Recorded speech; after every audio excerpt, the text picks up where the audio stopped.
Hello and welcome to the Pitlane podcast, episode 3, with myself, HardyF1. And this week I'm joined by Dan Kobunite Robertson once again. How are you, Dan? I'm good, thank you. It's bank holiday, so I'm rested for a change rather than exhausted from a Monday of answering email. Lovely, nice. Shame the weather's been awful today. No time for a barbecue or anything, unfortunately. Good old British weather. But of course, with the F1 podcast this week, we're going to be talking all about the race at Portimao that happened yesterday. So we'll do a brief practice rundown, your quality rundowns, the race, we'll talk about some of the talking points, and of course, Hardy's meme section is back. Huge thank you to Foxworth himself for hosting it last week when I was a bit under the weather. So let's get into this then. So let's begin with practice, when it all started at the beginning of the weekend on Friday. Coming out of the box then, Valtteri Bottas setting the fastest time across most of the practice sessions. FP1, he had the fastest and lost it in FP2 and FP3, but he did seem to be on pace coming out of the box on the 1:19.6. Going into this weekend, what did you think of Bottas coming out of the box faster than Verstappen? And Hamilton was down in 5th, so how did that make you think about Bottas this week and his possible potential performance this week? I mean, he does this from time to time. I think he's quite good at rocking up to these circuits and doing quite well in practice, but um, it never really seems to come good for him later on in the weekend. Yeah, it does seem that he starts off, comes to the weekend, gets a nice smooth practice session, gets all the pace. We've seen it last year. He was topping timesheets in practice 1, 2, and 3, and then when it comes to where it really matters in qualifying, he seems to be a little bit off the boil, and then his race can either go from good to bad or bad to worse. It seems so. A little bit down on his luck, it does seem, but overall practice did seem to look quite good. We seemed that we are going to get that Mercedes Red Bull battle we were looking forward to. Surprise practice, I have to say, was Ferrari. Charles Leclerc was in P4 at one point, looking very strong in the high 119s. So, who was your star of Friday? To be honest, I don't think I really had one. To be honest with you, Fair enough. Yeah, it's a bit of a cop out answer, but I think there was nothing overly surprising happened. I think it was good to see that the tyres were going to be tricky again. So I'll say Pirelli. Okay, yeah, probably can have driver of the day for Friday. There we go with the Yeah. tyres. I did see a lot of talk afterwards on obviously on social media about the hardness of the compound tyres, and we will get on to the race and how long Perez managed to make his tyres last. But of course, looking into the weekend, the team's still unsure what was going to be the best strategy, with mediums to softs to mediums, mediums to hards. It was good to see the variation in strategy. So if it is open to variation strategy, I'm all for it. It's great to see different strategies play out and so forth. So moving on to Saturday then, qualifying got kicked off with a nice little bang. In Q1, we get the huge surprise Daniel Ricciardo dropping out in P16. What did you think about Daniel Ricciardo? I was actually really really surprised by that. I don't think well, by the sounds of his radio, I think he was surprised by it as well. The car was obviously a lot faster than that. I can't remember if they said what difficulties he had actually. Yeah, I did hear Zach Brown. Luckily, he was there for this weekend. He had said to Sky that he's just not getting used to this car. Still needs more time in the seat. And I do know that just before the race, he did go and speak to him, as he said on Sky. And he told him, "Listen, you've won plenty of Grand Prix. You're a very good driver. One of the quickest in the field. You've got this. Just get your head down, get focused, and go enjoy the race." And we did see a different Danny Ricciardo. It was weird coming out of Saturday qualifying and seeing a downbeat Ricciardo. You could tell he was really upset with himself, especially when you see like a Carlos Sainz doing really well at Ferrari and starting to get comfortable. Obviously, the race didn't go Carlos Sainz's way, and we'll talk about that, of course, in a little while. But when you can see that some of the other drivers who are top teams are doing quite well, and I think there's a lot of weight on Ricciardo's shoulders coming from the Renault team now, Alpine.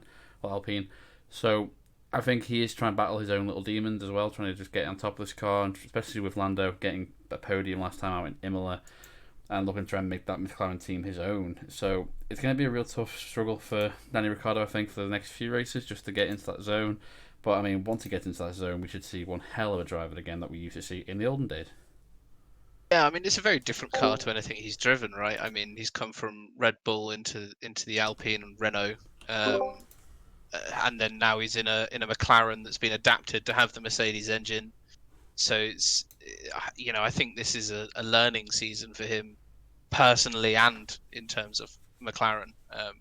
it's a bit of a gimme for him. It doesn't really matter too much if he has a rougher season because the regs change massively next year, and it's going to be right the way back to basics. Yeah, exactly. I mean, the biggest talking point with that I can say is Hamilton 2013 when he moved to Mercedes. And I remember I was luckily on holiday at the time, but I was watching his first race in Australia when it was the absolutely horrendous conditions on the Saturday morning, and they had to move the quality to the Sunday. But his first few laps out and he spun, and everyone said, "Oh, Hamilton doesn't get on top of this car. He's not going to understand the Mercedes." I mean, look at it now. Obviously, no one's going to say he's not understanding the Mercedes when he's the one driving forward that Mercedes. So I do expect a lot more to come from Ricardo. I'm sure that with his experience and knowledge, he has been in Formula One now for 10 years at least. He did get his debut in 2011 with the HRT team, thanks to the Red Bull program being able to put him in that seat. So he's had all kinds of experience in the back of the field, the mid of the field with the Toro Rossos, and the front of the field as well. So if there's one man you're going to gamble your money on and place it on to come out of this stronger than ever, it is going to be Daniel Ricciardo. He's still got that drive. We know that he's got the potential to really go well. And I do think that later down, 6 months from now, you'll see him do even more fantastic results, and maybe he'll get a podium or two. Who knows? Yeah, exactly. I think almost certainly we're going to see both of the McLaren drivers on the podium at some point this season. I don't. That car on some tracks is going to be fast enough to get it on race pace. I think just about, especially if it's getting a bit punchy between Max and Lewis at the front. Yeah, exactly. That McLaren does look really good. I think that diffuser trick they had and they've come up with is working really well for them. I think they are getting on top of this car really nicely. They admitted Portimao wasn't going to be a strong track for them, but I mean they still had a good race and still had a decent weekend. So if your bad weekend's still a decent one, and what can your good weekends be? So I'm pretty sure we will see both the McLarens up there at some point. I agree completely with you. The one team I am surprised of though is the AlphaTauri. They just don't seem to be getting on top of this car currently. I don't know if it's because of the I mean with Yuki you could say it's an experience. He's new. He's a rookie. That's fine. But we're sure with Gasly now he should have that experience to really be pushing this car. And he didn't have a great race in Bahrain. They've been quite quiet in Imola. And just in Portimao, it didn't seem like... I mean, there was a lot of expectation for them, but they did seem to just go backwards a little bit more. I think Gasly ended up in P10 overall, but we will obviously get to the race.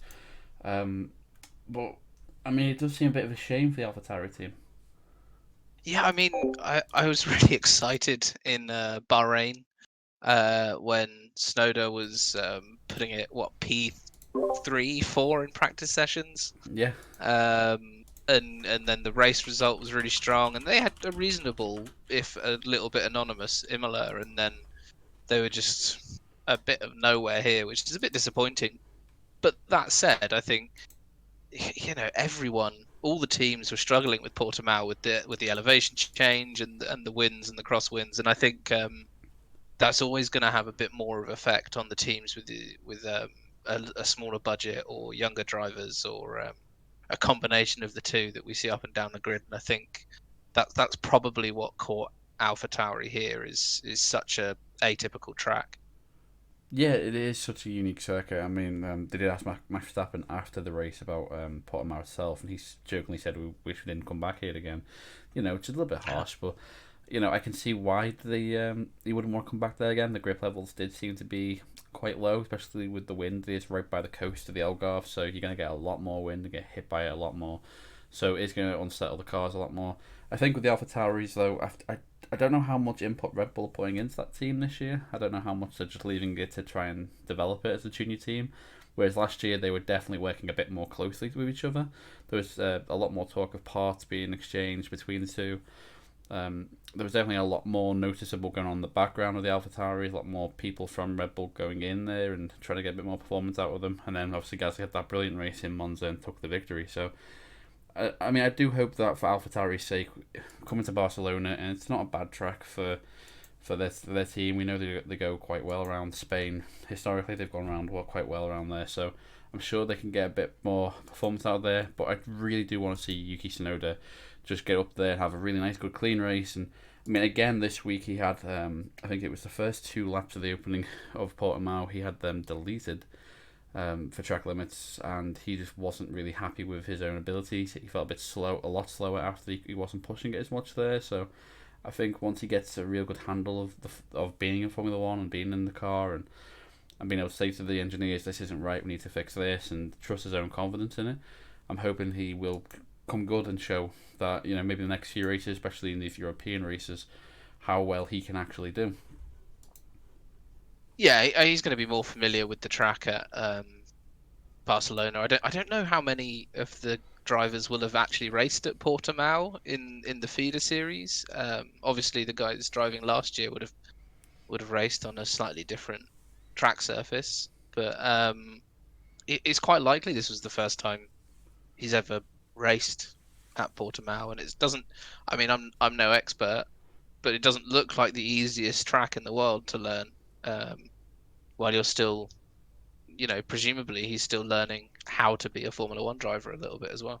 Yeah, exactly. So, of course, if you go somewhere where they all go, well, like Barcelona, where they normally go for testing. I know this year we've been to Bahrain, but most of the drivers have done quite a lot of miles around the circuit in Catalonia, so they can get a good grip around there, and the teams understand how the cars tend to work there, and most teams tend to have quite a good race. I'm going to say most teams because I'm pretty sure, looking at it, Haas aren't going to enjoy going to Barcelona with their lack of pace. Obviously, they're focusing on 2022 and next year's car, so you can forgive them for that. So hopefully by the next few races we will see Yuki Tsunoda and a few more drivers getting a bit more out of the car. In qualifying though for Portimao from Q2, the start of Q2 has to be said, George Russell getting that P11 and doing a 1:19.1 and he out qualified Giovinazzi, Alonso, Tsunoda, Kimi, Ricciardo, Stroll. So some good drivers in there. He's out qualified. And obviously, we will talk about what happened for his race soon. But I mean, that must have been a real big confidence boost for Mr. Saturday, to keep calling him. Yeah, I mean that was a mega performance. You had to see it to believe it, right? It was like we're back in the first couple of years of the Martini sponsorship, and and just seeing a Williams that far up the grid. Um, I want to see it more often. It's where they belong, right? And Russell's not going to last very long in that car. He's going to be promoted out of it. He has to be soon, and if he isn't, someone else will pick him up. Yeah, exactly. I agree completely with what you're saying. I do think, given the recent performances, George proved time and time again, he is getting the most out of that Williams. I mean, just if he doesn't get promoted sooner or later, if they keep hold of Bottas and Hamilton, and they don't want to change anything at Mercedes, which is perfectly understandable. They wouldn't want to change anything when for the last 7 years or so they have just been consistently good at winning and getting the championships, even with Rosberg retiring and bringing in Bottas. So if they don't, then how long does Russell say, well, you know what, Red Bull want me, and they're willing to pay me the same as you, and I can go and drive that car with Max and show him, and if I can beat Max, then surely he'll make decisions tough for other teams and that. So I do feel that I completely agree with you that Judge does need to get that promotion up soon. I mean, hopefully it won't be too much longer till we see George really pushing for it. I mean, given the way Valtteri's race went, of course there is a lot of talking points about that we can get onto soon. But I do think going back to that P11, George having that huge confidence boost. He was actually gutted about not getting into Q3, but when you realise how well he's done for that car and getting the most out of it, I think that's an incredible achievement for him. And it's good to see Williams back in the midfield, and hopefully they can get more Q2s and even get that elusive Q3. Yeah, hopefully. I really hope so. It'd be great to see. So getting into Q3 then. Q3 was quite a surprise actually. We had the whole chaos, I'm going to have to use the word chaos, for tyre choice, because 1 minute we saw Lewis Hamilton and Valtteri Bottas on the mediums Q2 and Hamilton does a 1:17.9 and he looks unstoppable. And then it comes to Q3, they go on the softs, they're nowhere near as fast, they go on the mediums, they're still nowhere near as fast, and all of a sudden Valtteri Bottas comes alive and takes pole by 0.007. So very close to getting pole, but still managed to just edge out Lewis Hamilton. Of course, Max was there or thereabouts in P3, having some kind of car issue again on the main straights. I do believe later in the weekend they were talking about third gear having issues. Could be issues with it not being synced up correctly. So that could be some of their problems. But I do think the start of Q3 has to be the Ferrari of Carlos Sainz getting it in P5. Especially when Charlestown P8 needs the more experienced Ferrari driver. Carlos having a really good qualifying performance, just showing as well. Just on the cusp of the 118s and the 119s dead, so nearly there on pace with Sergio Perez. So best of the rest and looking very strong. Yeah. I mean, there's not much more to say other than that it's good to see the Ferraris actually able to do something. Seeing signs, yeah, getting his foot in the door as well, and getting his elbows out, and proving that he's not just the number two driver here. He's fast enough to go for it in quali and do the job, right? Yeah, and I mean, I was someone who was quite a fan of Carlos Sainz. I always have been since he was in the sport, since he came in and was in Toro Rosso and was doing great races there. So it's good to see him get the rewards in qualifying at least to try and prove to people, listen, I'm not like my dad who does rallying. I'm my own person, I'm my own guy, but I'm still gonna be quick as hell, and I'm trying to show people why I deserve this Ferrari seat because there was a lot of contention for that Ferrari seat going into it when they announced Vettel was going to be leaving the team. So I think he's showing, especially the Ferrari bosses and Mattia Binotto, why he deserves to be there. I do think given more time, he will get better Sunday races and get better results at the end when the points are dished out. So I think it is nice to see Carlos doing really well there. He obviously had a great spell at McLaren with Lando, so it's just nice to see him just working so hard. I mean, they did say during the weekend they interviewed Charles Leclerc and explained that Carlos is always at the factory now, and he's never had a teammate who's been at the factory as much. Seb wouldn't go to the factory that much, so you can see the determination and the hunger that Carlos has to really get that performance out of that Ferrari and do such a great job. And you can see with determination he wants to be world champion. He wants to do it with that team. And of course, Ferrari are a mighty team, so they should be able to get themselves back in this, getting that. Week by week, it's going to take a long time for them. But I do feel that Ferrari can claw this back and close up the gap to the Mercedes and the Red Bull and be back up the top where they belong. Yeah, and I think Sainz has to.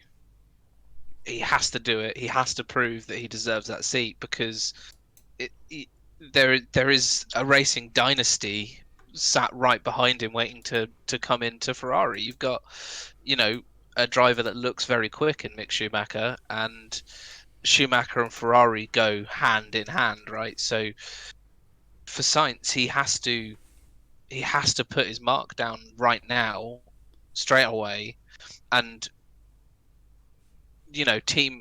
create a team with Leclerc that is going to go out there and win constructors world championships, and a drivers world championship hopefully for one of them as well. Because if he doesn't, if he's just a strong number two, then they'll just change him out for Mick Schumacher, and he'll be struggling to find a drive because it's a very competitive field. Yeah, absolutely. So yeah, just to echo your words again. I do think that Carlos does have that bit more pressure. I mean, they did give Charles quite a lengthy contract, so they are invested in Charles. But of course, like you said, Schumacher and Ferrari goes hand in hand, just like Hamilton and Mercedes. It's gonna you can't take them apart. So, especially with Mick doing a great job in the Haas, getting the best out of what he can with the tools he's given. So, especially with the FDA behind him and getting that coaching and getting his mind set right and getting getting that driving skill honed and getting everything ready for that drive up. So once he can move up the field, it'd be great, And even if Carlos Sainz does prove he deserves that seat, if he could prove it this year, and if Kimi retires, I'm pretty sure they would go for Mick at the end of this year to move up to the Alfa Romeo team. I know it's speculating driver moves early, it's not even silly season yet, but that could be a possibility. So Sainz does need to always be on it, and he needs to try and prove that himself is where Ferrari need to focus with, because if they just go and focus with Leclerc and Schumacher, then I agree 100% with you that Sainz would be struggling to get a drive because of the lack of spaces. It wouldn't be losing a drive based on talent, but it'd be losing a drive on the fact that McLaren will be happy with Ricciardo and Lando. The Aston Martins are happy with Sebastian and Stroll, and I don't think Sainz would want to go to an Aston Martin team knowing that Stroll is the number one driver there de facto because of his dad's ownership. So I do feel that the pressure is on for him, but at the moment he's doing a really good job and showing why he deserves that seat. Yeah, it'd be very sad to see him go the way of Hulkenberg, who absolutely 100% deserves a seat on the grid, but there just isn't one for him. It'd be a real shame, and luckily, I think that's a way off, right? I think he's they're not going to change drivers Ferrari in 2022. Probably not 2023, to be honest, if we're honest either. So, but he has to jump on the opportunity he's got now and show, what, I can go and win a world championship. Yeah, exactly. He just needs to grab the opportunity with both hands and take it and really go and push. And 2022 with the new regulations change and expecting the field to be closer, hopefully, if he can really push and deliver the results for the Ferraris, then he does prove that he earned that seat. So hopefully, expect good more things to come from Carlos Sainz. So let's get into the race then. So of course, the first thing this week that happened with the race was, of course, Bottas got away quite well. Hamilton had an okay start, I'd say. Verstappen had a decent start, but then, of course, the big incident, Kimi Räikkönen hitting his own teammate in the back with losing his front wing and bringing out the safety car. What did you expect going into that restart?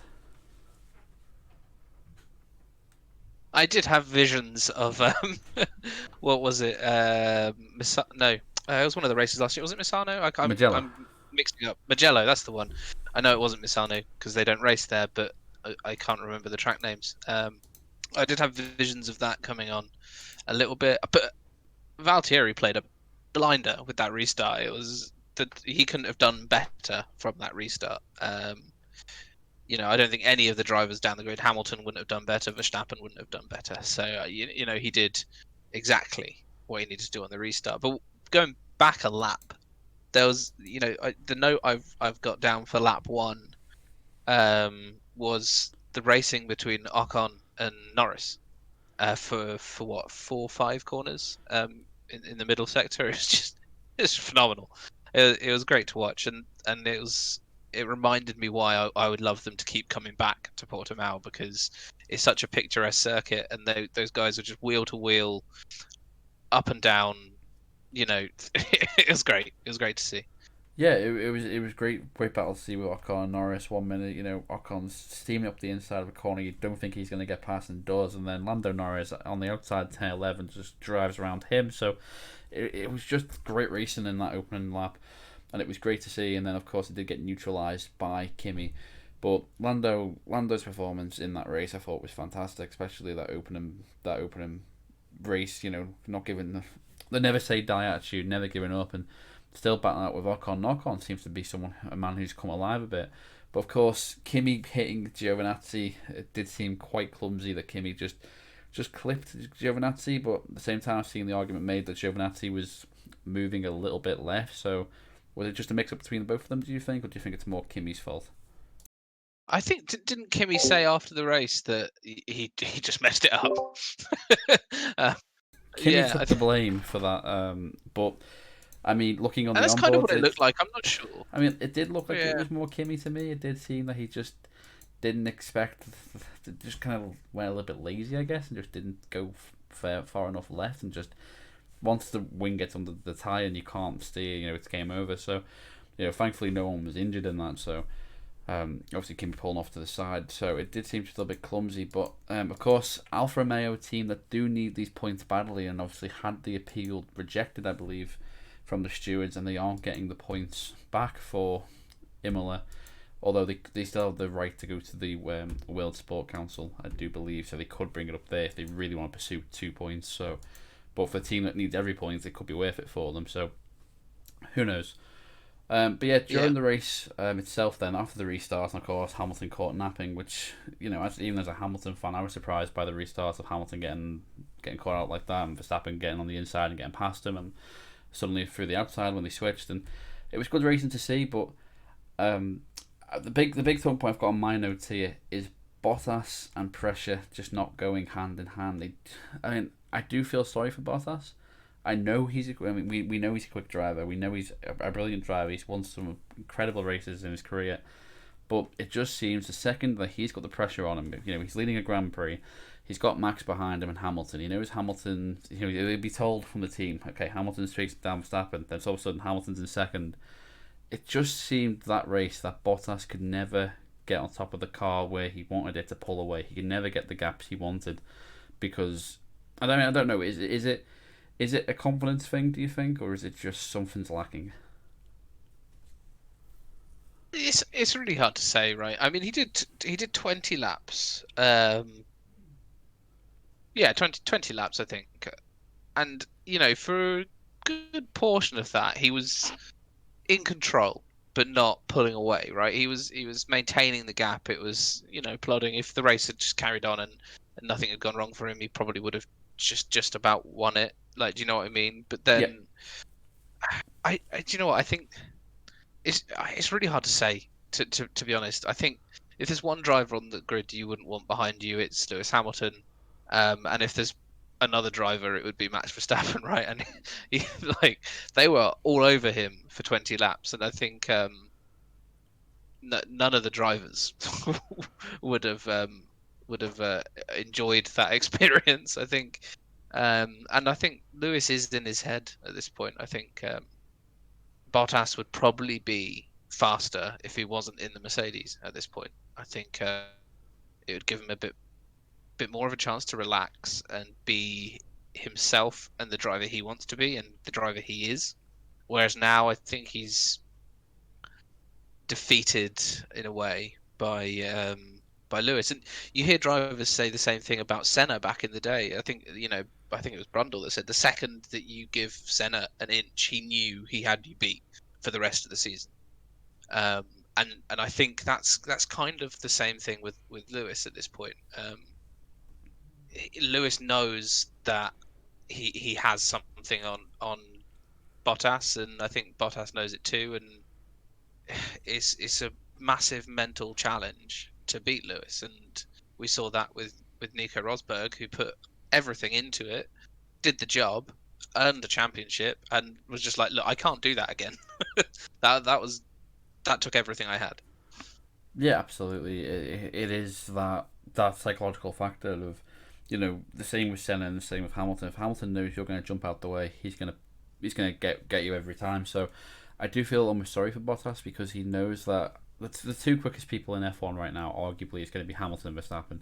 And this whole season, a lot of people are going to talk about Hamilton versus Verstappen, Verstappen versus Hamilton, depending on which team looks the fastest coming into a weekend. So Bottas this week, getting that pole position, trying to say to them, hey, I'm still in this championship, really needed a good result, really needed to try and win that race and put his foot down, say, listen, it's not those two, it's us three, I'm ready to fight for this, I'm determined, I can do this. And the way his race unfolded just seemed, he did have it under control for 20 or so laps, but, when he was out in front, he didn't pull that gap. A second Hamilton gets in front, within 2 laps, he's out of DRS range, suddenly, and then Verstappen's breathing down him. And before he has the car issue, which was just an exhaust temperature sensor, I believe Mercedes said was what caused the problem. Before all that, he was fundamentally beat on pace by Hamilton and Verstappen, and could just never, when he had the chance to lead and had the chance to really push and pull away, he just never seemed to be 100% comfortable in that car. And I agree entirely with you that if he was in the Ferrari or the Red Bull or was in a different team where you don't have Hamilton breathing down your neck all the time, or Verstappen, put Bottas in a McLaren, he'll get you a podium or 2 or 3 because he's got that experience, he's got the determination, he's got that ability. But put him against Lewis Hamilton, who week in, week out, the amount of times we've seen Bottas completely drained because he's done everything he can in practice to beat him to get top of the timesheet, beats him in Q1, Q2, but it comes down to that Q3 and Lewis Hamilton just pulls a lap out of nowhere, beats you to pole, and then drives away from the race. It's got to be so demoralising for Valtteri. He's got to be thinking, what on earth do I need to do now? Every year he goes back to Finland to reset and refocus, and obviously it was shown on Drive to Survive as well, how he tries to just get rid of everything out of his head and just focus on doing the best he can, and yet he still can't beat Lewis Hamilton when it comes to, this was a bit of a weird race, to be fair. They finally, on these tyres, and not a lot of drivers are liking these tyres because one minute they're very durable, the next they're not so durable. They can't really. A lot of them are struggling to work out with the teams what you can do with these tyres. We saw a difference in Verstappen in qualifying would just go out and go and do his lap, and Mercedes took 2 or 3 warm-up laps. So he's trying to find reasons for it himself, but fundamentally, I don't know what there is for Bottas to do. I mean, especially when you've got George Russell breathing down his neck for that seat, and you've got a lot of talented drivers who could go and take that seat and could probably close the gap to Lewis Hamilton closer than Valtteri Bottas. But I'm sure Mercedes would like to keep Bottas because it keeps the peace of the team.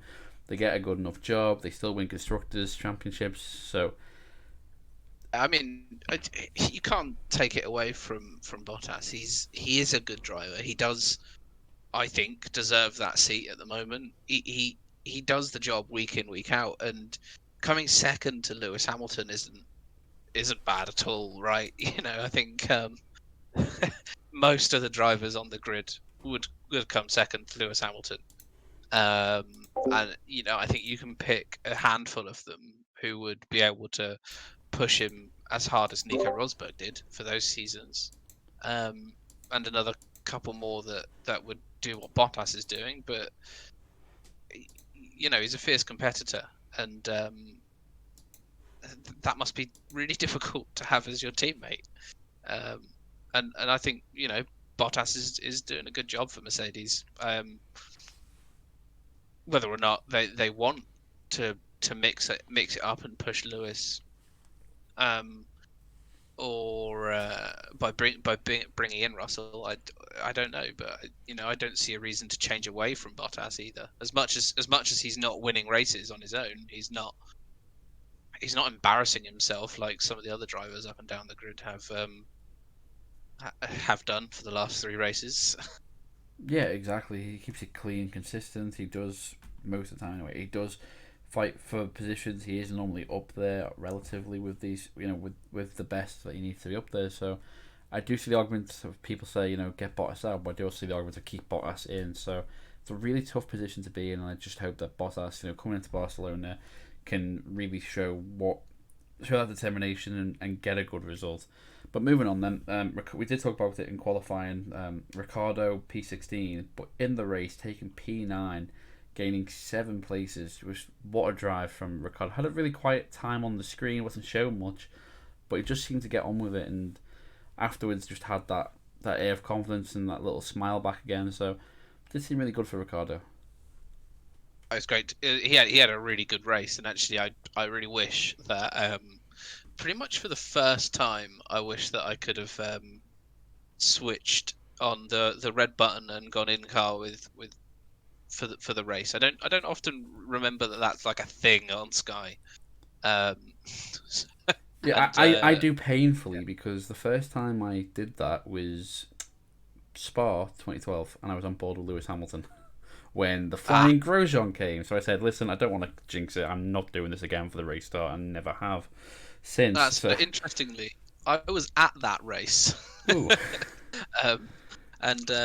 I actually this is a side anecdote completely. Yeah, I was at that race, and I ended up getting we ended up getting the last flight back from Brussels to the UK that evening, that Sunday evening, and it was literally packed with F1 personnel. So like in the boarding area, we were sat next to a couple of like senior Renault guys talking about who they're going to get to replace Grosjean, because they knew it was coming. They knew he was going to have to miss a race, and they were talking about the replacement. Danny Ricciardo was on the flight as well, his usual grinning self, and quite a few of the Sky team as well. So yeah, sorry, little side anecdote. Absolutely fine here on the podcast. That's one hell of a story, that. So yeah, I'd recommend it. Get the last flight back after a race, and you'll be on. There you go. There's a Pitlane podcast top tip. If you go into a Grand Prix when the crowds are allowed back and you need to fly back, get the last flight of that night, and hopefully you'll get an F1 driver or two that you can go and see. So, wise words there from Dan. Now going over to Ricciardo's teammate Lando, once again 5th. Just an incredible drive from both McLaren teams. Lando having the battles with Ocon early on and really pushing, and it just seems like McLaren are on the up and the up. I mean, they came this weekend and they said, "Oh, we're not looking forward to this race. It's not ideal for our car. We're gonna be slower here. Expect us to have a tough race." But then out of nowhere, get a P5 and a P9, and I'm sure if you told them on Thursday evening you'll get a P5, a P9, they'd bite your arm off for it. So just an incredible job Lando is doing there at McLaren. And yeah, just great to see. Yeah, and he needs to do it right.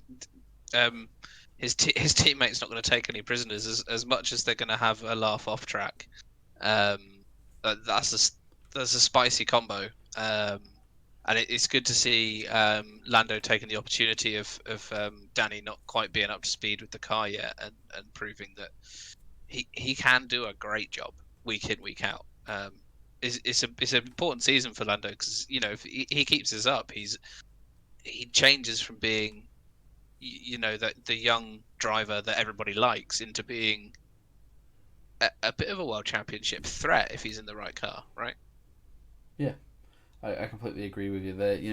When the young generation, as we're going to call them, came in with George Russell, Lando Norris, and Alexander Albon, a lot of talk was about Albon going to get that Red Bull drive that he eventually did. A lot of talk about Russell getting that Mercedes drive. But there wasn't much talk about Lando Norris. They kind of accepted, oh, he's got that McLaren drive. He's just a McLaren driver. That's it. But with Lando proving he can get podiums, he can get good races, he can push the car in development, he can get the most out of it that he needs.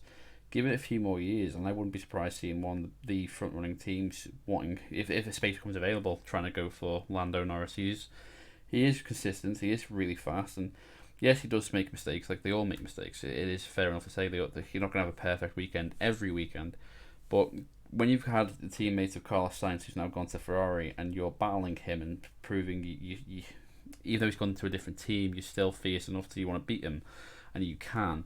Having the teammate of Daniel Ricciardo come in, trying to hold off Lewis Hamilton in Imola to as long as you can, and doing these just great races is really putting his name back in the forefront once again. So great to see Lando's performance up there, and hopefully more still to come from him. Yeah, and he's in a prime seat, right? McLaren's one of the teams to watch next year for sure. So there's who knows what we're going to be talking about this time next year. Um, it's it's going to be great to see that pairing in 2022 and onwards. I really hope McLaren have a strong car next year, and we get a three-way, four-way, hell, five-way fight for the championship. Yeah, and I think Formula One needs it. I think Formula One needs the days of McLaren back on. If we had if this championship was a battle between McLaren, Red Bull, Mercedes, Ferrari, Alpine, and they were constantly, Alonso being up there and Ocon, having Norris and Ricciardo up there with Hamilton and Bottas, and they're all on pace and all trying to fight and all trying to battle it out. That would make for such an exciting season. You wouldn't know where to look on Oh, track because there'd be so many battles everywhere, and it'd be so good to see. So Lando, being the young driver there, needs to keep pushing it, needs to keep doing what he's doing. He's doing a great job, and hopefully for the next few years it will be Lando and Daniel Rick at McLaren, because I think that's a really good driver pair, and you've got the experience of Daniel. He can really help McLaren design that car where they need it. Lando will be pushing and trying to get every last tenth he can out of that car. So I think it's a great decision there by McLaren to bring Danny Rick to partner Lando, and hopefully we can see that for the near future. There we go. So moving on then, Ferrari's pace. Now we did talk about it before. Carlos Sainz having an incredibly good qualifying session, but during the race he just went backwards further than he went forward. I think he finished P11 overall. So not a great race and a great showing from Carlos Sainz in the race. And his teammate Charles Leclerc as well getting that P6. So it was just role reversal of the Saturday to the Sunday. So Charles showing, okay, I might struggle out on the Saturday for outright pace, but give me the race distance on the Sunday. It was the Ferrari master plan, in quotes, and hopefully I'll be able to do a better job. And he did get the P6 just behind Lando, but his teammate in that P11. So just not quite there yet for Carlos in race trim. no, and the car didn't look spectacular either. To be fair to Sainz, I don't think it was all him, but yeah, it was disappointing from him for sure. Yeah, I mean, I agree completely with you. That car is definitely not where anyone there wanted to be. They don't want that car to be down and struggling with. I mean, for years when they were losing engine power, they said, yes, our engine's bad, but look at our chassis. Our chassis is fantastic. And now that they're getting engine power back, it seems that the chassis isn't as well optimized as they wanted. They are struggling to get a handle on of this car's handling and setup for the balance. So, but I mean, we do know Sainz is a fantastic driver, as we said earlier on. We do expect a lot from him, but we have to remember that Ferrari are coming out of this downward spiral and trying to come out with the other side as best as they can. So obviously Yeah, Leclerc being there for those few years, really understanding the good sides of Ferrari and the bad times of Ferrari, he could just eke out that race performance a little bit at the moment. yeah, exactly. I think Sainz definitely didn't have the right strategy, right? He was there. They pulled him in on what lap 21, 22. Then they stuck on a pair of mediums. So, he didn't take the softs that far, especially when you see the job that Checo did. Um, and then he had a reasonably long stint to run on the mediums, especially considering that just a few laps later they pitted his teammate and put him on hards, right? So Yeah, um, I think he had a duff strategy as much as anything else. In the end, I think maybe they thought that the hard tire, that the medium tire would outperform the hard, and in the end it didn't in the race, obviously. But yeah, I think he just had a rough strategy and a car that isn't quite as good as it should be, right? yeah, absolutely. I do think that Ferrari, as been well said, do struggle getting strategy up, the best strategy right and making the right calls at the right time. And yeah, we did see Perez having a great stint doing 53 laps on mediums. So Sainz struggling on softs to get anywhere near that. But of course, the difference is, Perez had that clean air for quite a lot of the time, and Sainz stuck in traffic. And I just feel that when Ferrari get it right with one car, they tend to forget about the other. Generally, not on purpose, not something they're doing specifically. It just seems that in that race they were like, okay, Charles is doing well, we'll focus on Charles. Oh, but what about Carlos? He's an afterthought almost, is what it feels like. Not saying that is how they run it, but that's how it can sometimes feel like. Whereas you look at Mercedes and you always feel that they're pushing for Hamilton and Bottas to get the best and give him the best strategy that they can. So I do feel that Sainz's struggles weren't all his own fault, and Ferrari do need to take a bit more of the blame for that. But going into Barcelona, then, how do you feel Ferrari will bounce back? To be honest, I don't think they're gonna. At Barcelona, the McLaren is a very strong car. The Red Bull is extraordinarily strong.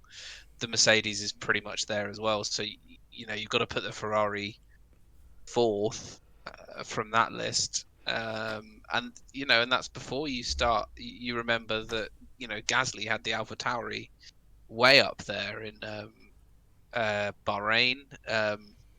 So the Ferrari have some really stiff competition, and Alpine actually, thinking back to Portimao, are getting stronger and stronger as well with their massive air intake. And Yeah, that is a massive air it's intake. hard to see the space for Ferrari, right? I can't see them recovering um, at Barcelona. I might be wrong. I hope I am wrong. Um, but I can't see it, to be honest. But yeah, I agree with you again. I just don't see Ferrari bouncing back and being able to fight for podium on pace, on merit. If something happens to the top three, maybe we'll see a surprise podium for Leclerc or Sainz. But I do feel, like you said, that McLaren is definitely ahead of the Ferraris, and that Alpine is getting really good now and starting to come into their own, starting to understand their car with the upgrades they brought so far. So it does feel like Ferrari have a lot of challenges ahead of them. But of course, Ferrari have been in this game longer than anyone else has, so they should be able to get on top of that car sooner or later. And hopefully, for Ferrari fans' sake, they do get up there. But moving on from Ferrari, in a great segue, what you said, Alpine looking so much better this week. Ocon and Alonso, both of them just looking really good. Alonso getting that P8 at the end of the race, and Ocon in that P7. But Ocon is surprising me. He is comfortably starting to outqualify Alonso. He's done this back to back now. Alonso just seems to be a little bit off the boil. But the last 15 to 20 laps of that race, Alonso just came alive during it and was passing cars really well and was able to get that confidence. And of course, the DRS does help when you're in traffic, so it did help him to pass a few cars as well. But it just looks like Alpine is starting to maybe understand the car just enough to start challenging for more regular points. I'm not saying podiums, but maybe they could start threatening the P5, 6, and 7 more consistently. Yeah, I mean it's easily the best looking car on the grid, right? And I think if we get another race like Monza last year, you could see Fernando on the top step or somewhere else on the podium, right? I think he's and same with Ocon. It's great to see. I don't really like Ocon. I don't rate him terribly well. Like he's fine. I don't have anything against the guy either. But it's great to see someone rise to the challenge of having Fernando Alonso as your teammate. Um, you know, he's tremendously fast, and he anyone that's going up against Fernando has a bit of a mountain to climb as well. So it's good to see him rising to the challenge, and hopefully they'll push each other as well, and they'll push the team between them. Yeah, absolutely. I mean, I think the thing with Ocon is when he came into the sport, I was a little bit on the Ocon train. I wasn't fully invested in Ocon, but I was definitely one of those people who thought, you know what, yeah, if Mercedes and Renault are both backing him, he must have talent. He must be quite good. And the battle of him and Perez when they were at Racing Point was really good to see. And obviously the infamous him and Verstappen in Brazil led to its charge and then him not having a seat. I do feel Ocon's gone off a little bit off the boil. I do think he's one of these drivers that has got talent. Has he got enough to win a world championship? I don't know. I don't really rate him as a world championship contender, but I do think he's someone who's going to be very good at getting consistent points in the future and getting. I just have being a safe choice driver for the team. Being able to do the best job he can, get you guaranteed points and get you the results. But yeah, seeing Alonso back on form was really good to see. Especially there was a lot of arguments pre-season about why should Alonso come back in? He's just holding up a seat for Guan Yu Zhou and Callum Ilott and other drivers and Jack Aitken, for example, and people they've got young drivers waiting in the wings. But when Alonso can do a performance like that, and you expect more from a two-time world champ, especially this is Fernando Alonso we are talking about. He is a fantastic driver. Yes, he did beat Schumacher in 2 years, but he did get a lot out of the Ferrari. He was still challenging for a title in 2012, so which is weirdly nearly 10 years ago. So, but it just felt like it was yesterday. But he does bring that knowledge and experience that is so priceless to a team. If you could say to Haas, which is what Alonso and Mazepin, who would they take if money wasn't the object? It's Yeah. obviously going to be Alonso. So he has got the right to be there. But it's just great this week to see that Alpine really starting to unlock the potential of that car, and hopefully we will see better races from them soon. And who knows? Yeah, and I don't really put too much stock in the he's taking a drive from a younger driver argument, because this is the top of that pyramid, right? Is the pinnacle of motorsport, Formula One. It's not a feeder series. If Fernando Alonso had gone and raced in F2 for some fun, right? That's taking a drive from a young driver. Yeah, absolutely. Formula One is about the best drivers in the world, certainly in single seater, open wheel racing, and we do see the commercial realities of it in some drivers like Mazepin, but in teams like Renault or Alpine and Mercedes, the manufacturer-backed teams with deeper pockets, you're always going to see, and you absolutely should see, the people best suited for the seat, and you can't say Fernando isn't. Yeah, exactly. He's judging by his performance in these three races compared to Vettel's over the last season and the last three races. Which one of those two would you say deserves the seat more? I'd happily say Alonso. I'd pick Alonso any day, and that's not because I'm not just a Vettel basher. Okay, I know it's out there. I'm not a Vettel fan. That's fine. But given on pure drive and talent, performance, getting the most out of the car, pushing the team, and just racing generally, I would always pick Alonso over Sebastian. I just would. It would always be that way. You know, but Yeah, and I obviously do I'm rate not. Seb, I mean, I but rate Seb to a point. I respect he's a 4-time world champion. I just don't like Sebastian Vettel, the driver. That's just a personal thing. yeah, But I mean, obviously, I'm not an idiot. You know, if the choice was Sebastian or Mazepin, I'm always going to pick Sebastian to come join my team. You know, it's not yeah. hard. But actually, moving on, great, another great segue from you, Dan. We're moving on to Aston Martin. The note I have here: Aston Martin still not on form. I mean, what is happening with this car? I mean, last year, okay, pink Mercedes and the whole issue there, looking really good. They changed the rules so that this year's cars wouldn't move on too much because they're delaying the technical changes till next year, really, for the new cars, new regs. And I think a lot of people were expecting, with all the hype that was put into Aston Martin coming back to the sport, that they'd be up there straight away. But I mean, Lance Stroll was, I think, P14, and Sebastian himself was only in P13. So I mean, it's nice for them to finish a race together, but P13, P14, it just doesn't seem right for that team. No, no, but I think they're reaping what they sowed, right? I think you know they had the pink Mercedes last year, and but unlike Mercedes, they don't have 3 or 4 years of understanding the baseline of that car.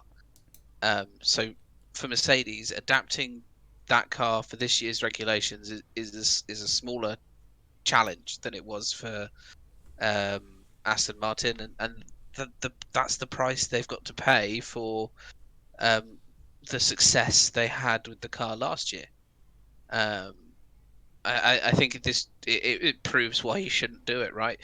But I think credit to them as well. They weren't when they did it. They didn't know that they were going to have the same car next year, right? Yeah, absolutely, Um, because they thought they were going to make the 2022 car the 2021 car, and then yeah, suddenly we're given all that time, and only given, I mean, realistically, all these teams were given 4 or 5 months at the most to say, well, hang on a minute, your 2021 car is going back to 2022. Take what we've got now, do these rule changes to make them 3 seconds or so slower from the likes of last year's car, and see how it goes. So they did have less time developing this year's car than they would last year's car. yeah, yeah. It's hindsight is 2020, right? And it's tough luck. I think that's the only thing that you can say about them. Um, which is good for Seb in many ways because the car's a bit rubbish. So when he doesn't perform as well as you'd expect him to, it's hard to tell whether it is just a bad car or that Vettel really has gone off boil. Yeah, I mean, Um, especially when they've, there is a talk about, this Mercedes engine being so powerful and so great, but I mean, look at the Mercedes teams over the Mercedes running that engine. Williams, they're not consistently in the midfield or getting points. Aston Martin struggling now. The only really good Mercedes engine team is Mercedes, who are the team that can work with that engine, understand their car and the development cycle they've had for the last few years to get to this point. So I do feel, I'm 100% with you on this, that Aston Martin, by going down the route of saying, okay, we're going to take a W10 and copy it and make that our car and just change the name, because they haven't earned the knowledge for themselves about how Mercedes run that car and how and the data they need, I do feel that's what's costing them big this year. Hopefully next year things should look a bit better, but it is a puzzle. Is it the car or is it Sebastian that's gone off the boil? yeah, we'll find out. Hopefully in Australia, um, in 2022. Um, which one it is? I really hope it isn't. I do like Seb. I like him um, off track, and he's a 4-time world champion that should be outperforming that. If he's this bad, or as bad as it looks next year, then he's gonna go. He is gonna go. Which might actually solve a bit of a problem for Mercedes with Bottas and Russell, but I can't. He's got an excuse this year. He's got a learning year, a regrouping year, and I really hope that we see him back to his former strengths. Yeah, absolutely. We've seen in the past that when they were Force India and had the lowest budget in the grid, they were getting great results out of that car. Perez was getting podiums in Bahrain, for example. So I do feel that they are a team. They are a mighty team. They have now finally got the finances they need to run that team where they need to be. and hopefully we will see the best of that team. 2022 will start getting better for them, and this whole drama about the rule change, about rake of the cars. I mean, it is minuscule details aside to that, but I do feel that once they get on top of this car and they understand it really well, and they can focus on dialing in that car, getting the balance right, getting it where it needs to be, then we should see Sebastian up there getting points regularly, and we should see Stroll. The biggest telling thing is if Stroll starts getting regular points and Sebastian's still in 14th, 15th, that's when you'll know that Vettel, if that carries on next year, then I agree with you. Vettel will probably say, that's enough. I've got a family, I've got my organic farm and my car collection, and I've had enough of Formula One. It's not for me anymore. Yeah, exactly. I think, and I think for what it's worth, I think Aston they're probably one of the teams that it's like probably even the next race at Barcelona or Monaco, they're just gonna be like, do you know what?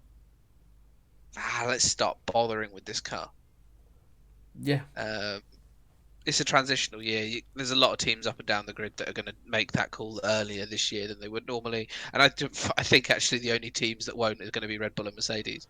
Yeah, absolutely. I think they're the only two that can afford, even with this cost cap, they can still be the ones to afford keep pushing the most out of this car, because they know that if one of them stops a week early, that could give the championship to the other car and the other team.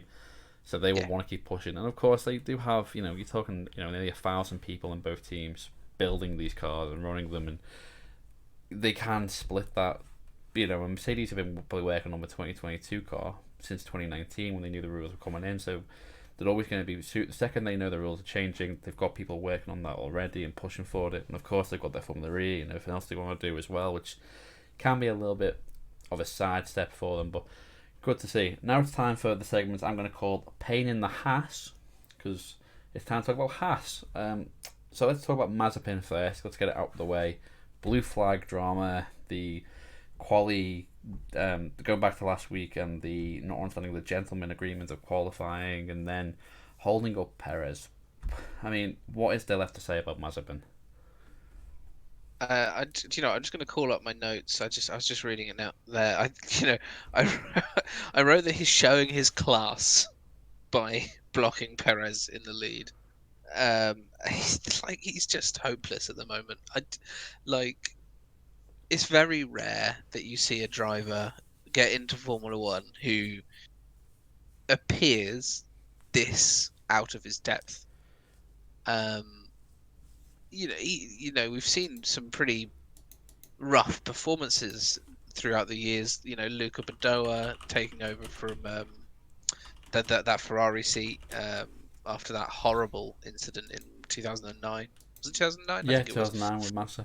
With Massa, yeah. His performances were lacking, but he wasn't dangerous. Who else? Narain Karthikeyan. I mean, I did like Super Narain. It was a great meme long ago before starting this podcast. Yeah. It was. I used to have the meme with my friends about Super Narain Karthikeyan. So, but he's actually doing quite well on what he races right now. So good on him. Exactly, they were struggling, but they weren't dangerous. Whereas Mazepin is. We're going to be really lucky if he doesn't cause a massive accident. Yeah, I think Mazepin, the best way I saw it described with a couple of my other friends I was speaking to about it, was when everyone said, "Oh, thank God we haven't got Mahiva Raghunathan in F1." This is almost like, what do you get if you put him in F1? Just someone that doesn't have this understanding, I mean, it was funny because after the race they came out and said, "Oh, it was the team's fault. It was our fault. We didn't tell him that Perez was coming out the way." And then since then, it's come out on the radio, you'll be able to find it on Twitter if you search for it, that he was told about the blue flags for Perez, and then was told there wouldn't be any after Perez. He blocks Perez, tells the team, "Oh, I think I've screwed Perez there." And Gunter comes on and says, "Enough's enough, shut up," because he doesn't want the stewards to hear that, because they'll get more of a penalty. And obviously, giving him a 5-second penalty while being a minute behind your own teammate and nearly being getting lapped by George Russell and the Williams, just shows that if it wasn't for the money, he just doesn't belong in F1 at the moment. I mean, I do hope for his sake he can turn this around and really get on top of this car and be on pace with Mick, and try and prove all of us wrong and be, a fantastic driver. Because at the end of the day, Haas as a team is something. When they came in and announced, okay, we're the all-star American team, we're coming in, we're finally getting America's interest in Formula One, and seeing them in 2016 and doing a great job and getting the points of Grosjean and Gutierrez with the races and Magnussen, and then seeing how quickly that's gone from good to bad to this is just so heartbreaking. And I do want Haas to be back up there and getting points again. And I mean, how much would they give if they didn't have the money issues to bring Grosjean and Magnussen back? Because at least they know they wouldn't get penalties for ignoring blue flags. Yeah, I mean, maybe Mazepin is fast enough when he gets his feet under him a little bit, but I mean, I've seen they've had one of the hands down weirdest excuses for his lack of performance that I've ever seen or ever heard in Formula One. And I can't remember. I'm sure it was one of the Sky commentators said that his team have said he spent a long time with paid access to the previous Mercedes cars, and he's too used to that caliber of car, and that's why he's struggling in the Haas. And I'm like, that's just a bad excuse. Yeah, absolutely. That makes him look worse. For me, it beggars belief that the excuse is, oh well, it's not the Merc, so of course he's doing badly. I was all like, well, no. At the moment, he shouldn't be in Formula One. He absolutely shouldn't be. We're taking away the personal, political side of Mazepin. Judging by his performances right now, he's borderline dangerous and shouldn't be in that car. Yeah, And I agree completely. Yeah. He is dangerous in that car. Yeah, and I hope that in 10 races time, we're saying, do you know what, that was a great performance from Haas and Mazepin, taking it to Williams and Alfa Romeo or whoever, right? But I don't see it happening, because that car is rubbish. Yeah, I think Steiner would be the that's first one to say the car is rubbish. yeah, So absolutely. I mean, it is no secret that they aren't even developing this car really. They've got some minor upgrades they want, and that's it. The focus is completely on 2022. I mean, it doesn't help when you've got Gene Haas. I mean, let's talk about the reality is if they're not doing well, Gene Haas is more likely to pull out of running and owning the team and selling it to Mazepin's dad than making it Mazepin F1 or Eurocali Mazepin F1 because of the sponsorship. And we will see Mazepin for a very long time at this rate, unless he gets to the point where he's too dangerous and gets an FIA ban. That'd be the way he'd probably get out of it. But for the sake of the people who work there, and you gotta remember they employ at least 500 people on that team across the globe. They've got the base in England, they've got the base and the manufacturing in the US, and you look at the power and scale that Gene Haas has with Haas automation and CNC. They've got the people there they need to push that car there, but they are lacking just getting it to gel correctly. They haven't got that chemistry. I think if Ferrari came in a bit stronger with their support and they were able to, you got to remember Haas is still the only team that aren't making their own chassis. They're sending off detailed drawings to Dallara and saying design us this car, and Dallara just make it and say there you go. They don't really say, oh well, tweak this, tweak that. We need to work constantly in a wind tunnel access to this. I think Haas actually have one of the least amount of times in the wind tunnel currently. Compared to, I mean, it has been restricted again, but compared to other teams, they're just not getting the most out of that. So, I mean, I remember pre-season they were talking about Mazepin saying, "Oh yeah, he's had a lot of practice on the F1 game," but converting the F1 game to real driving is never gonna make you a world champion, So there's a shame there. But moving on to the other side of the battle, Latifi versus Schumacher. What a great battle that was towards the end of the race, and Schumacher getting that good overtake and really just being able to keep hold of that position. And I mean, Schumacher looks comfortable in Formula One. Mazepin looks uncomfortable in Formula One, is what I'd take away from that. Yeah, I mean, it was. I think the one takeaway from the Latifi Schumacher battle was that I can't remember the last time you saw cars in that position on screen fighting. Throughout all of the seasons, the focus is on the front of the grid, understandably, where the results matter more in air quotes. Yeah. It was really good to see Latifi and Williams and Schumacher and Haas getting the screen time that is deserved by most of the drivers on the grid, and certainly all the teams. And I think the marketing guys at Uralkali and One on One and with the Williams team, they're going to be really happy with that, because I think they had a good chunk of screen time there from laps 59 to 63 or so, which was is a rarity for Williams to get that screen time. Yeah, absolutely. It is that rarity, and it's nice to see that battle and to see them fighting, and hopefully we will see a bit more screen time for Williams. And then moving on to the last point that I do have in my notes for the race, George Russell, qualifying superstar, getting that brilliant lap in and getting P11, but then losing so many places, and they admitted it wasn't even mostly George's fault. They've admitted that the car is designed to be in clean air, which is odd when you know you're going to be at the back.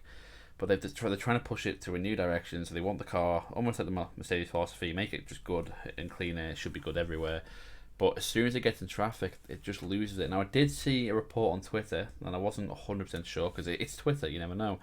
Someone in the media did try to say that George Russell was running a 2020 spec front wing because of the lack of parts.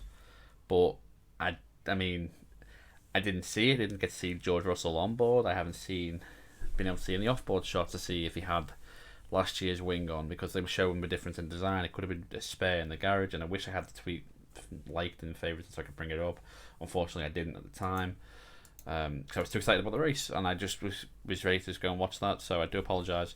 But if he did have last year's wing on, it would explain the lack of some downforce. But I mean, I don't know if it's because we're British and I don't want to play on that much, but I do always have that soft spot for Williams, being the history of the team and the drivers they've come through there, and like people like Nigel Mansell winning a championship there, and having Alain Prost and Senna, having these great drivers at the team, and it is a mighty team. I know the Williams family aren't involved anymore, but I really do want to see Williams getting, like 2015, 16, 17, just getting those points and fighting, Silverstone 2015, I think it was, when they were fighting the Mercedes for 1 and 2, Bring back those days for Williams is what we want. We want to see Williams really up there and competing really well. 100%. I've got a massive soft spot for Williams, and their history speaks for itself, and they absolutely need to be in the midfield. And yeah, I mean, I heard the rumor about the about the 2020 wing, but to be honest, I don't think that would have made a difference. I think he was always going to go backwards in that race. He way out qualified that car, and which is credit for him on the Saturday, but it's always going to make him look a bit bad on the Sunday, because you look at the cars that were behind him, they were always going to get past. It was short of there being a miracle for Williams, they were always going to get past. Yeah, absolutely, and I mean, I do hope for Williams' sake, especially with the Rilton capital coming in with the investments and securing that funding that they need, and being able to, with their other sport ventures, to really push this team. And they're bringing in Yossi Capito and other people from XVW racing programs have had tremendous success. So it is a work in progress. It always seems to be with Williams, but this one does seem, there's a bit more hype around the team. There's some good sponsors on the car. We're getting to a point where we worried they wouldn't have a sponsor at all. So it's great to see that they've got that sponsorship there, and hopefully, especially with them announcing a couple of weeks ago, I believe they were expanding the partnership with Mercedes, and they might take a few more listed parts from Mercedes. And if they can really get on top of this car, and I mean, the one driver I will say I was impressed with was Nicholas Latifi, because I think last year, given his rookie season, he just wasn't really talked about, wasn't really noticed. But so far, he's not doing too bad of a job. He is getting faster each week. You can see the performance get better. Yes, he's still getting out-qualified by George, but I just think that given the time, you've got to remember just how good Latifi is as a driver himself, F2 champion. So he has got that talent there, and I do hope for their sake we do eventually see them get those rewards and do start getting regular points and regular Q3 appearances, and who knows, even the podium would be lovely. Yeah, it's a dream for me to see Williams back on the top step. I think I said it in the previous episode I was on, that my earliest Formula One memories are of Damon Hill fighting and winning that world championship in an iconic Williams car, right? Yeah. So, and this is why Williams is why Bottas is in that Mercedes. If it wasn't for those 2 years with that in that brilliant Williams car at the start of the Martini sponsorship, Bottas wouldn't be in the Mercedes now. He absolutely proved that he was fast enough to be in a top team in Williams, and that was only a few years ago. Yeah, absolutely. So huge credit to Williams for getting that car performance during those years. And as soon as Rosberg retired, the first call Toto got was straight away from Valtteri. I want that seat. I'm ready for it. Give me the chance, boss. And they're ready to go. So, they have been a great team. It's still nice to see these private teams do well when they do well. So, for the sake of everyone in motorsport, I do hope we do see Williams back up there. But let's now move on to the last section of the podcast. I'm sure you guys have been waiting for it. It's time for meme time. So here's our first meme. Now, of course, because a lot of people said, "Oh, it's a boring race," and they haven't enjoyed it as much, I don't have a ton of memes this time, but I do still have 5. So here's the first one. Girl, babe, come over. Kimmy, I can't. Need to drive a race. Girl, I've got a Heineken at home. Kimmy crashes out. How many? Was it Bonos we're doing? Yeah, it's Bonos. Isn't it? How many Bonos would you give out of 10 for that? I don't know. I think if you had swapped Heineken for a Cornetto, would be scoring quite high. Yeah, I think Kimmy's an ice cream man, right? Yeah, absolutely. But, I was 5, middle of the road. I'd give it 3, but it is funny that every time Kimmy does seem to crash out, the excuse is, oh, he wanted to go for a drink or for an ice cream, or he's just like, oh, I'm done racing, you race, I'm finished. But yeah, that's our first one. So meme number 2 is just, it is Hamilton walking his new dog, Valtteri Dog Ass, as it was called. So it did make me have a little bit of a chuckle. How many Bonos would you give for that? 0. 0. Zero Bonos. I'd give it 3 again because it's an old photo of Hamilton. If it was more modern, I'd be happier. I'm not gonna, Bottas wasn't in the team in 2013 Hamilton, so it's a bit unfair. But just trying to prove that. I get what they're trying to say. Hamilton's the leader. He's just pulling Valtteri along, but I'd give that 3. So let's go on to the third one. Lewis, Bono, my tyres are gone. Also Lewis, fastest lap. Just, we see it week in, week out. How many times did he say, my tyres are dead, they're gone? Even this week it was, they're pretty short. And still went and set fastest lap after fastest lap. So how many Bonos are there? That one's getting up there. 7 Bonos. I actually took notes from this one. Lap 21 was our first my tyres are gone Bono. With him moaning that they're shot. Lap 24, we got tyres are gone Bono number 2, as he starts moaning about the wear. Did I get any more, or did I just forget? I think I might have forgotten. He started early, racking up his tyres are gone Bono. Yeah. So. And I mean, it's a great strategy. If that's your tactics of just when he says my tyres are fine, then should you worry? But we have seen him says my tyres are good, and he goes and does fastest laps. My tyres are bad. He still gets a fastest lap. What does it take for his tyres to actually bad, other than them to just get a puncture? But I give that a good 7 Bonos. That made me laugh. So yeah. So moving on to our second to last meme. This was posted on Reddit, as you can tell. But it is Gunther, blink twice if you need help. This was a genuine photo Haas posted for their post-race debrief. And to be honest, I think Gunther sums up Haas pretty much well there. Yeah, I do feel for that team. He's going to... he looks like he's died inside. Yeah. It looks like the top comment underneath that was when you've had fucking enough. So Yeah. it did make me laugh. I did say fucking FOCK for clarification.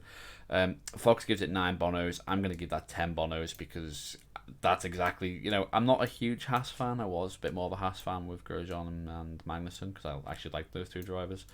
As opposed to Mazepin. I mean, I do like Mick Schumacher, but Mazepin is just a driver I just can't get on board with yet. Currently, regardless of whatever happened outside of racing, just his pulling racing, I just can't get. But I think Gunter does sum us all up, and we just go, ugh, it's Haas. You just know when someone says Haas, it's not going to be Haas won today. Haas had a great race. Yeah. It's going to be Haas had an awful race, and Mazepin probably span or had a bad accident with someone. So Yeah, it's a strong 9 bonos.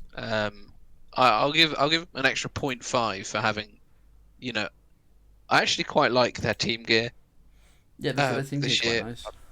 Yeah, I'm not going to buy any of it. Yeah, for obvious reasons. I'm not going to buy any for obvious reasons as well. But it's nice that the All-Star American team with that Russian merch is still the top comment on F1 Twitter for a while. So, but yeah, Paul Gunfer. Can we have hashtag Paul Gunfer trending? That'd be hilarious. And the last meme, which is just more of the truth than it was actual meme, is just Hamilton tires are pretty short. Checo 53 laps on mediums. What are you complaining about, Lewis? 10 out of 10. Yeah, I think that gets a good 10 bonos. This is what Perez does, though. You look out throughout his whole career as a driver. I think they used to describe Jenson Button as twinkle toes with the way he kept his tyres alive. Perez is every time he has this opportunity, he has a masterclass in tyre life. Because for most of his stats that time as well, when he was in the lead, he wasn't hemorrhaging time to Mercedes either. He was a little bit slower, half a second here, half a second there, and it wasn't until the last couple of laps before he pits when the tyres actually just fell off the cliff that he started really losing time. So Perez is the tyre life master. 53 laps is a mega run on those tyres. Yeah, to do that kind of the pace that he had. I mean, Red Bull leading him out there, trying to do what they could for him and trying to help Verstappen out, obviously, as much as they could. But getting 53 laps on those tyres, I mean, just an absolute dream for someone in your team to be able to say, okay, well, these tyres can do 30 laps, and Perez can say, well, I can do 50 laps on them. Watch me, and then he does them. So, it's great to see that he hasn't lost any of that ability to lose the tyre management by changing cars. So that was great to see. So I give that a good 10 bonos. Foxware says Perez is the master and gives that 11 bonos. And that is it from the meme section. So hopefully next week we'll have some better memes. Unfortunately, the sources of getting memes, I didn't make any this week, unfortunately, just didn't have enough time, should hopefully be better. But if you want a meme, there's always Mazepin. That's what someone summed up.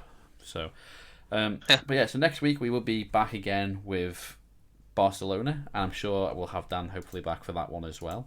We did try to get Twin Barrel Jay to come and join us, but unfortunately he was not available. So hopefully everything's alright with Jay. I know he wasn't the happiest chap after the problems of LRR today, with the race just glitching out and the server dying. So, but it's still great performance from the Foxworth team. All that's left for me to say is thanks to our Patreons, Mario and Son of Perdition. Welcome on board to the Patreons of Foxworth Autosport. Thank you so much for supporting the team and allowing us to bring you the Pitlane podcast and carry on supporting Foxworth Autosport. And always, as I will say, Dan, where can we catch you this week? Next race is Thursday. It's the Ultra Endurance Championship in LRR at Laguna Seca in the Porsche GT3. So I will be inevitably spinning multiple times at the corkscrew from about 7 p.m. on Thursday. Lovely. I mean, the corkscrew is a horrible corner. But yeah, you can catch Dan live on twitch.tv/Kobunite. As you can see below, it's KOBUNITE. Of course, for me, you can catch me and the rest of the Brexit boys and Foxworth Autosport on Saturday when we're doing the AOR 8 hours of Cheshire Alton Park in the GT4s in Virginetta, which will have Dan's fantastic livery. So you do want to watch it just for the sake of the livery. I'm not going to give away any spoilers, but it is an absolute beauty of a livery. Because Dan is, to quote, the man. So thank you very much, Dan. Thank you for joining me this week, as always. It's always wonderful to have you on the podcast show. And I do always look forward to speaking to you about F1. And hopefully we'll be back for next week. Yeah, it's a date. Awesome. Make sure I'm not a cheap date, remember. So make sure you get me something nice. Steak dinner. Yeah. Okay, deal. So yeah, anyway, we'll be back next week. Thank you very much for joining us. And yeah, stay safe, and we'll see you then. Till then, bye bye, and enjoy.